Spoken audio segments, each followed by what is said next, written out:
Hello my dear genius friend, আমি অনুপমা রায়। আজকে আমি তোমাদের সাথে আলোচনা করব অনার্স ফাইনাল ইয়ারের চতুর্থ অধ্যায়ের যে শিকারী আর হচ্ছে গিয়ে শিকার এই টাইপের যে অঙ্কগুলো আছে, মূলত লটকা ভলতেরা শিকার শিকারী মডেলের, সেইটার একটি গুরুত্বপূর্ণ ম্যাথমেটিক্স এইটা। এবং এইটার সাথে আর একটা ম্যাথ আছে। এই দুইটা ম্যাথ থেকে যে কোনো একটা ম্যাথ এবছর আসার সম্ভাবনা রয়েছে, বা প্রতি বছর এই দুইটা থেকে যে কোনো একটা পরীক্ষায় আসে।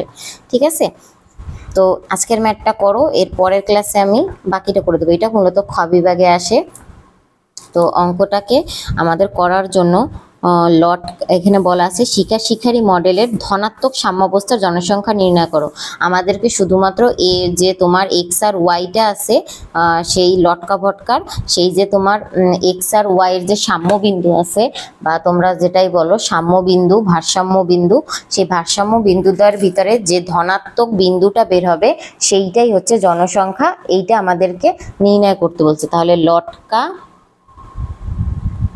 লটকাকে কি লিখেছি আমি, সরি, লটকা ভলতেরা মডেল হতে, ভলতেরা শিকার শিকারী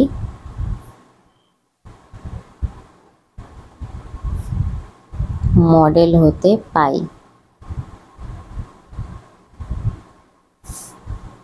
dx by dt equal to ax minus bx y, আর dy বাই dt এটা তোমাদের মনে রাখতে হবে cy plus d1 by xy। এইটা আমাদের 1 নাম্বার সমীকরণ। এখন আমরা জানি কি, সাধারণত সাম্যাবস্থায় জনসংখ্যার পরিবর্তন হয় না। যেহেতু সাম্যাবস্থায় জনসংখ্যার পরিবর্তন হয় না, তাই আমরা লিখব, এখানে আর একটা কথা লিখে নেব, এখানে এ বি সি, এখানে লিখে দিই, যেখানে এ বি সি ডি ধনাত্মক ধ্রুবক, ধনাত্মক ধ্রুবক। আর এবার লিখব সাম্যাবস্থায়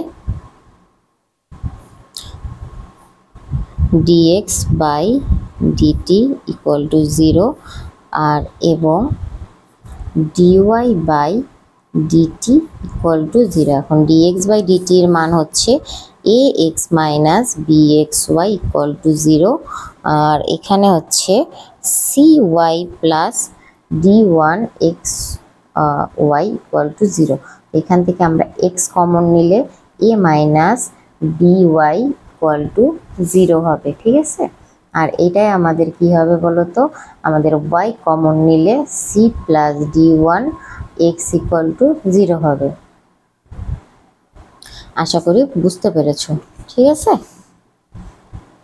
এবার আমাদেরকে এখান থেকে x ইকুয়াল টু 0 অথবা এর দ্বিতীয় যেটা a minus by equal to 0, এখান থেকে y এর মান বের হবে minus by equal to minus a, minus minus বাদ যায়, থাকে y equal to a by b, আর হচ্ছে গিয়ে এইটার জন্য থাকে আবার y ইকুয়াল টু 0 অথবা c plus d1x equal to 0, মানে d1x equal to minus c।